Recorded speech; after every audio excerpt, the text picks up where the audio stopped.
Our next guest is on with us now, Anthony Clark. He's running in Illinois' congressional 7th district. He's massively progressive. He's for Medicare for all. He wants to create a just justice system, demilitarize the police, create free higher public education, raise the minimum wage, and end the war on drugs. Sounds pretty good, right? Sounds about right, yes, sir. Anthony, welcome to Rebel Headquarters, man. How you doing? Thank you. It's a pleasure to be here. I'm truly humbled. Thank you for having me. All right, fantastic. So first of all, let me ask you a simple question. Why are you running for office? Definitely, and I mean, that's an extremely important question. Growing up real quick, my grandpa Chum, helped to raise me. He was a huge Muhammad Ali fan. One of his favorite quotes of Ali's was, "Service to others is the rent you pay for room here on this earth." So growing up, no matter what age I was, my grandfather would always ask me, how are you paying rent? How are you giving back? And when I was younger, it would be sharing a toy with someone else or, breaking up a fight. But that was always part of me. Don't take for granted the benefits and the advantages I've had, and to always try to give back and pay rent to others. So I've done that throughout my life. I thought serving in the military was a perfect opportunity to pay rent. So I served active duty. I thought becoming a special education teacher, was a perfect opportunity to pay rent. So I became a special education teacher, teaching throughout the Chicagoland area. I thought starting a nonprofit was a perfect way to pay rent. So I started and created a nonprofit, Suburban Unity Alliance, where our motto is fights are not mutually exclusive. We literally fight for the equity of everyone, trying to close those generational capital gaps. But what happened, I just became extremely frustrated because I felt like I was just treating symptoms, putting Band-Aids over the wounds. I wasn't really making a systemic difference. And I got to the point where I was asking myself, how do I pay rent but create ownership in a sense of rent to own? What is the next step? What is a way to truly attack systemic issues? And one day I literally woke up, looked at my email, and it stated from brand new Congress and Justice Democrats that multiple people had nominated me to run for office. And at first I was like, me? Really? This normal everyday person? But through them vetting me vetting them, I discovered and realized that this was a calling. This was my ability to truly rent to own, to pay rent and create ownership and opportunity for the individuals within my district. So that's why I'm running. I feel like we need true fighters out there, and we truly need to create ownership and opportunity.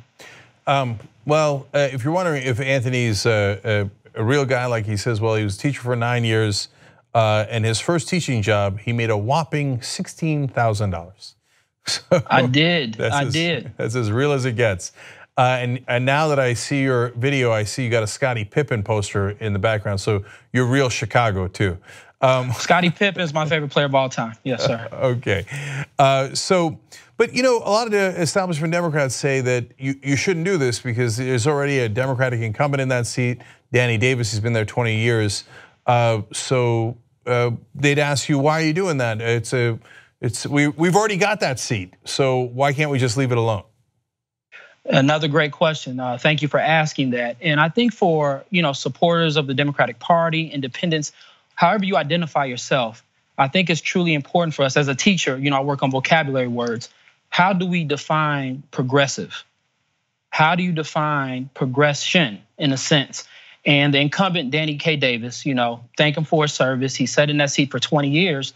But I believe that he's a status quo maintainer, looking throughout the 7th congressional district, identifying the lacks of opportunity that exist throughout the district, how issues are interconnected, because I truly believe the health of one community directly impacts the health of other communities, like the health of one individual directly impacts the health of other individuals. There's no progress. We're not moving forward. And when you maintain status quo, it's inevitable that you're going to regress. You're going to move backwards. So the incumbent is focused on maintaining that lengthy career. I believe if, my first job, I was making $16,000 like you stated, and I thought I wasn't doing enough. I thought I needed to do more to earn that salary.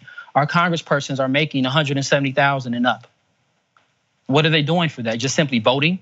And we all recognize that voting does not necessarily mean something is going to become law. So what are we truly doing beyond voting? Are we getting on the ground, boots to the ground?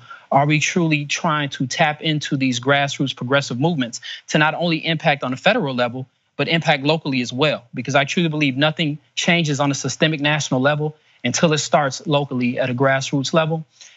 So that's why it has to change. We can't have individuals that, are playing the fence, are moderates, are neoliberals, are maintaining status quo, are focused on party and self-interest more than people.